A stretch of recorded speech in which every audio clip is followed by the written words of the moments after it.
Well, they're doing it again. Meghan and Harry moves to a new house, and all of a sudden, that's a huge issue. They're buying their own home, or they have financed their home. They have a mortgage. That's the reports. I mean, I don't know how we verify that, but there's so many numbers and figures that are floating around about what they're doing, why they're doing, and it's so out of hand. When you look at this on the surface, it just seems like a newlywed couple, a new family, a growing family. They just bought a house. What's the big deal?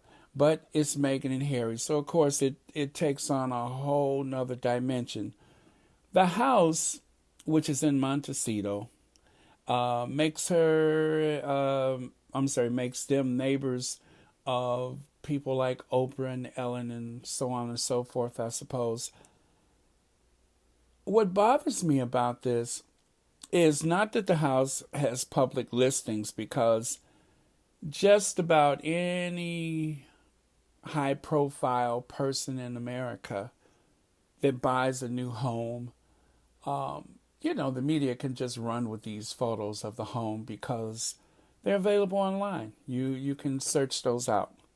Now, from what I'm to understand, Zillow removed the photos out of consideration to Meghan and Harry. Even though the photos were old and dated, they removed them anyway. But when I say they're doing it again, Frogmore would have been a perfectly fine place to live, but for the fact of this media frenzy where everything that you could possibly think of was attributed to this house: a tennis court, a carpet bathtub, a floating dance floor, and it just went on and on and on. And then there was this idea that Doria was going to move in.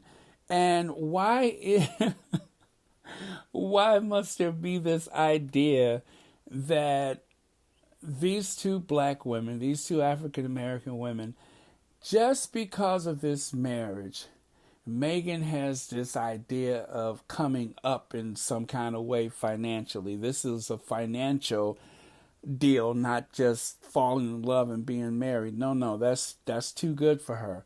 And because of that, of course, there's the mother, or in Harry's case, the mother-in-law that's going to come along, and she's gonna move in because, ooh, child, we done just married into the royal family.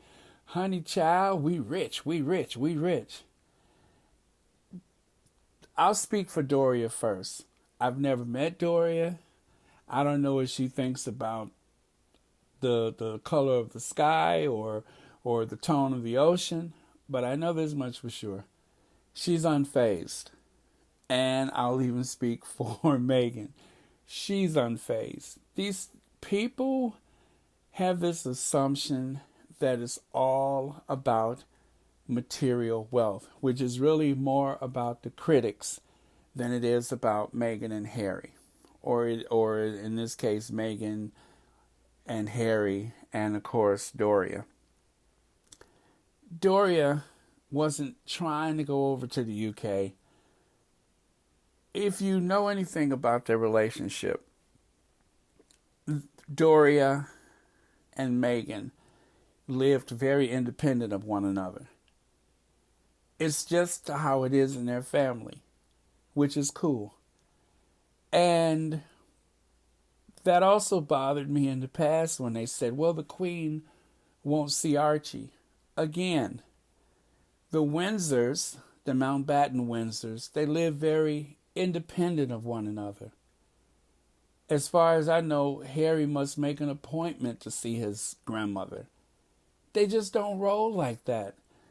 But in order to push this agenda, in order to create clickbait, we have to create this scenario that is so far removed from the reality that any of these people have ever lived in.